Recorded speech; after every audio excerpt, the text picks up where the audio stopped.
This is a story about two friends who thought they were just out for an adventure, an ordinary night hike to test their nerves and celebrate the end of their 20s. But what began as a simple challenge turned into something much darker. Something ancient. Something waiting. They stepped onto a trail that doesn't appear on maps, a trail whispered about in local legend and feared by those who've heard what happens when the forest decides to watch you back. This is the story of Trail 13. And what happens when you ignore every instinct telling you to turn around? The sign was barely legible, splintered wood, hand-painted letters peeling with age. A nail held it to a crooked post, and the number 13 was scratched deeply beneath the word trail like someone had carved it with a hunting knife. Moss curled along the corners. Half a boot print was sunken in the wet dirt below it. Matt adjusted his backpack and gave Jonah a grin, though it didn't reach his eyes. "You ready for this?" Jonah glanced up the trail. "We hike trails all the time. What makes this one different?" Matt shrugged. "Local legend. My cousin said it's been closed for years, but it's still on old maps. Supposed to be unofficial now. Unmarked. They say some hikers go in and never come out." "Sounds like a load of crap," Jonah said, but he tightened the strap of his headlamp anyway. The sun had already dipped below the trees, leaving behind the golden bruises of twilight. The smoky mountains around them were silent, muffled by mist and pine. Leaves shifted under their boots as they stepped forward. This was tradition, night hikes. The two of them had done it for years. Matt called it a ritual of their friendship. They'd started with easy trails and moved to harder ones, always starting late, always finishing by sunrise. This time, though, it was Jonah's idea to up the ante. No marked trail. No GPS. Just an old compass, a physical map, and their instincts. "It's only 7 miles, Matt said, stepping over a log. "We hit the peak by midnight, camp, and head back before sunrise." Jonah followed. Easy. But it didn't feel easy. The trail narrowed quickly, winding like a snake through overgrown brush. Trees leaned inward, their branches long and crooked like fingers. The deeper they hiked, the less natural everything felt. There were no birds. No crickets. Not even the distant rustle of nocturnal animals. "Dude," Jonah whispered after 2 miles. "Do you hear that?" Matt paused. "What?" "Exactly." It was silence, perfect silence. No wind. No movement. Even their footsteps seemed absorbed by the dirt. A half-mile later, they found the first ribbon. It was red. Torn. Hanging from a branch 10 feet high, fluttering ever so slightly. Jonah raised his flashlight to it, but the beam flickered for a second, then steadied. "Trail marker?" he asked. "Maybe," Matt said. "Or a warning." They both laughed, but uneasily. They pressed on. Around mile 4, things changed. It started with the tree bark deep gouges, too wide for a bear, too uneven for a blade. The trees were bleeding sap that smelled bitter, almost like rot. Jonah knelt to inspect one. "What kind of animal does this?" Matt didn't answer. He was staring down the trail. Just ahead was a clearing unnaturally round. As if something had burned it into shape decades ago. In the center stood a man. Still. Facing away. Wearing a wide-brimmed hat and a long brown coat. "Hey," Matt called. "You all right?"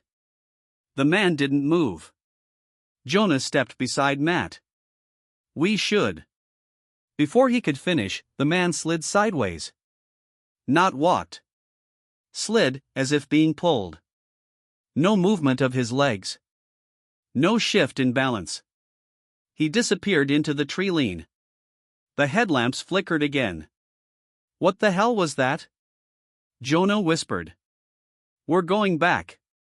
They turned only to find that the trail behind them was gone.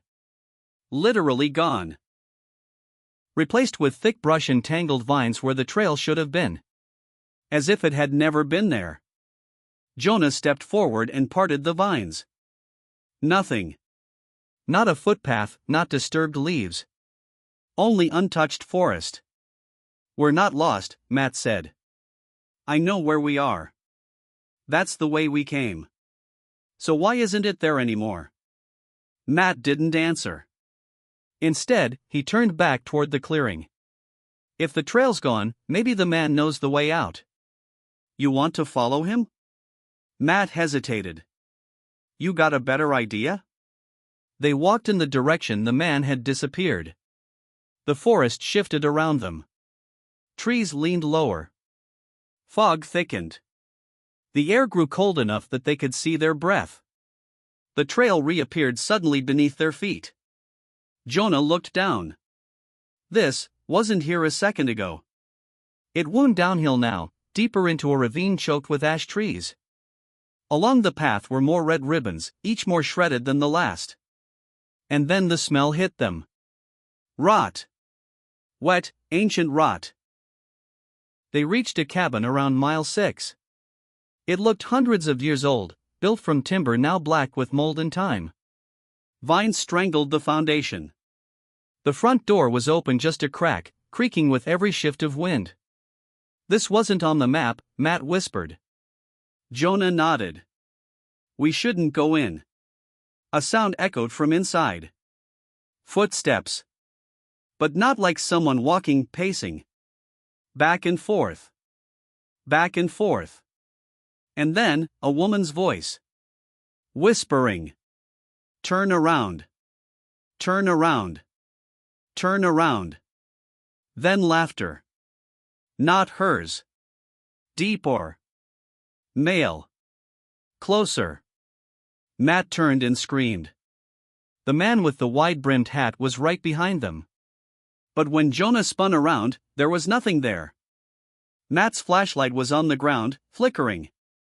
Matt? Jonah whispered. No answer. He reached for his radio. Static. Then the cabin door creaked open. And Matt was standing inside. I found something, Matt said, his voice calm. Too calm. Jonah stepped inside, against his instincts. The cabin was wrong. Bigger on the inside. Much bigger. It was a long hallway with no end in sight. Candles lined the walls. Every one of them lit. And the mirror stood at the far end. 7 feet tall. Framed in black wood. Cracked. Warped. But in the reflection, no hallway. Only forest. Moonlight. And the two of them, standing alone. Only, their reflections were smiling. Jonah turned to Matt. Let's go. Matt didn't move. Jonah grabbed his arm. Matt looked at him and his eyes were white. No iris. No pupil. Just pale, milky orbs. You're not Matt, Jonah whispered. Then Matt lunged. Jonah woke on the forest floor. Morning light. Birds chirping. His head pounding. No sign of the cabin. No Matt. Just forest. He stumbled out to the ranger station 5 hours later, incoherent, shaking. They found no Trail 13. No cabin. No Matt. They searched for weeks.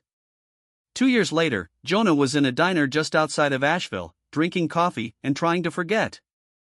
A man walked in. Sat 2 booths down. Jonah almost didn't notice. Until he saw the hat. Wide-brimmed. Dusty. The man turned. It was Matt. Exactly as he had looked that night. Not a day older. Their eyes met. Matt smiled. Jonah stood, heart racing. Matt? Matt tilted his head. Do I know you? You're my friend. We hiked Trail 13. Matt laughed. I think you've got me confused with someone else. But Jonah saw it. The mirror shimmer in Matt's pupils. He ran from the diner. They say Trail 13 shows up for certain people. People with doubt. With grief. With guilt. A trail that shouldn't exist, appearing only to those who need to be tested. Some pass. Most don't. And somewhere, inside a cabin that shifts and breathes, a mirror waits for its next pair of eyes.